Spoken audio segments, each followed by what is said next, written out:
Hi friends, welcome back to my channel. ఈరోజు బీరకాయ curry friends. బీరకాయలని ముందుగా కట్ చేసి పక్కన పెట్టుకొని ఆనియన్స్, పచ్చిమిర్చి, కొత్తిమీర అలాగే ప్యాన్ పెట్టుకొని పోపు వేసుకుందాం. ఇలా పోపు వేసుకొని ఇందులో అల్లం, కొంచెం పసుపు, జీలకర్ర వేసాను ఫ్రెండ్స్. ఫ్రై చేసుకున్నాను. ఇలా ఫ్రై అయిన తర్వాత ముందుగా కట్ చేసి పెట్టుకున్న బీరకాయ ముక్కలు వేసి ఫ్రై చేసుకుందాం. కొంచెం సాల్ట్ వేస్తే తొందరగా మగ్గుతాయి. ఇలా మగ్గించుకోవాలి ఒక 10 నిమిషాలు.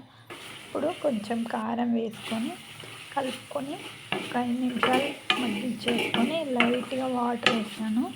ఆ వాటర్ కొంచెం మగ్గిన తర్వాత టేస్టీగా ఉండే బీరకాయ కర్రీ సూపర్ డూపర్ టేస్టీతోని టేస్ట్ చేయొచ్చు. ఓకే ఫ్రెండ్స్, కర్రీ రెడీ అయిపోయింది. ఇందులో కొత్తిమీర వేసి దించేసుకోవడమే. టేస్ట్ బాగుంటుంది. తప్పకుండా ట్రై చేయండి. మా ఛానల్ని like and share and subscribe చేసుకోవడం మాత్రం మర్చిపోకండి friends. Thank you so much. ఇలాగే మీ సపోర్ట్ మాకు ఎప్పుడు ఉండాలి ఫ్రెండ్స్. ఇలా అయిన తర్వాత స్టవ్ ఆఫ్ చేసుకొని వేడిగా బీరకాయ కర్రీ టేస్ట్ చేయడమే. Thank you friends.